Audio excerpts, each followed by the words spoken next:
the Story Corner. I'm Kesta, Chief Storyteller around here, and if you like a good book, you've come to the right place. Now today, I thought that I would read some poetry to you. I'm reading from Jenny Erlanger's book of poems, Giggles and Niggles. Jenny writes poems about everyday life. They often have a twist at the end and they're very often funny. So she sees the funny side of life and puts it all down, always in rhyme. She loves rhyming poetry and she writes very good rhyme. So I'm going to read you a selection, 8 poems from Jenny's Giggles and Niggles book.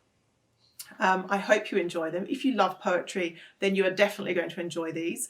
If you don't know much about poetry or you're just exploring it for the first time, I hope you fall in love with it after hearing some of these poems. You might even be inspired to write your own.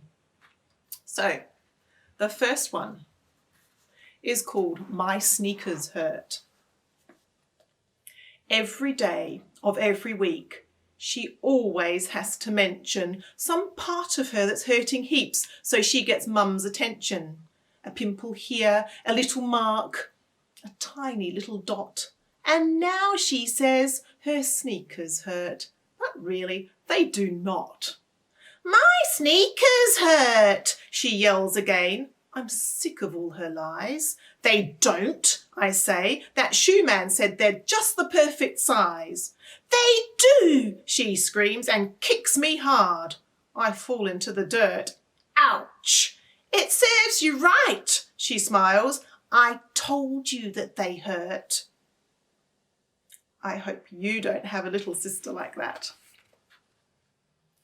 Okay, our next one is called What a Joke. Have you ever found yourself in a situation where you couldn't stop laughing? Even though you knew it wasn't appropriate and you really needed to stop, but you just couldn't. I definitely have been in that situation. And so has the person in this poem. What a joke. When Casey told his joke at school, the whole class roared with laughter, and I remember every little thing that happened after. The first to burst was Jeremy, whose face went all distorted. He tried to keep the giggles in, but accidentally snorted. Then Robert choked on all the Coke he'd drunk at morning play. He laughed so hard the drink shot out in one long sticky spray. And Annabelle, I heard her yell, I can't take any more. She laughed so hard she wet her pants and rushed out of the door. Yes, I remember all of this. The day, the time, the place, the funny shade of red that spread across the teacher's face. Especially at that moment Robert spat out all the Coke. One thing I can't remember though. What was that funny joke? Okay, next one. Who has something that they don't like to eat at dinner time? Very often we have something that we just wish wasn't on the plate and you're expected to eat it up. The person in this poem doesn't like peas. It's called How to Get Rid of Peas. Slip a couple up your sleeve. This way you can't go wrong. But first take care the sleeves you wear are pretty tight and long. Then accidentally bump your plate. That should get rid of more. Your mum would never make you eat the peas that hit the floor. Another thing that's hard to do, but really worth the wait. You slip some peas when no one sees onto your sister's plate. And then, don't say I told you. If you're desperate, I suppose you could shove some up your nostrils and then quickly blow your nose. By now, you should have lost them all. If not, may I suggest you think of other ways yourself to deal with all the rest. The next poem is called Lickety Split. Are you ready?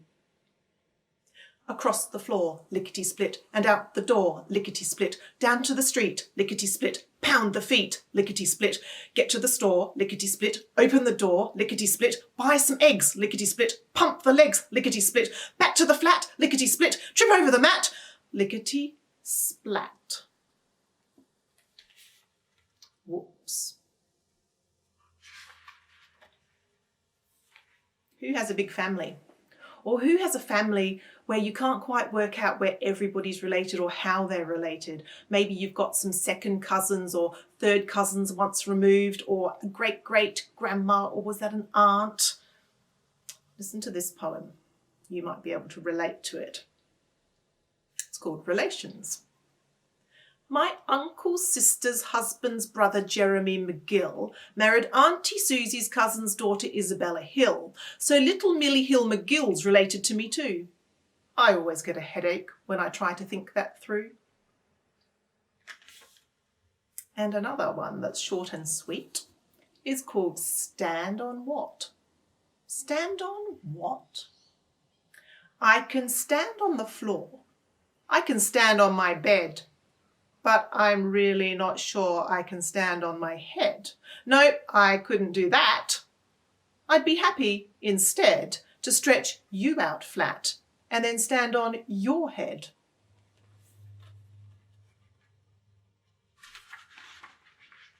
Okay.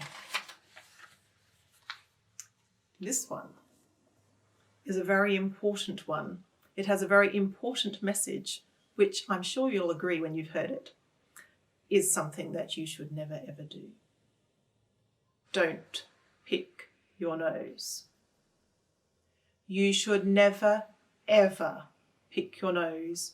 It might slide off your face because all that goo is really glue that keeps your nose in place.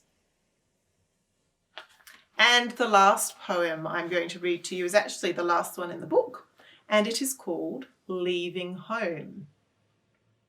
You may relate to this if you do a lot of extracurricular activities. Leaving home.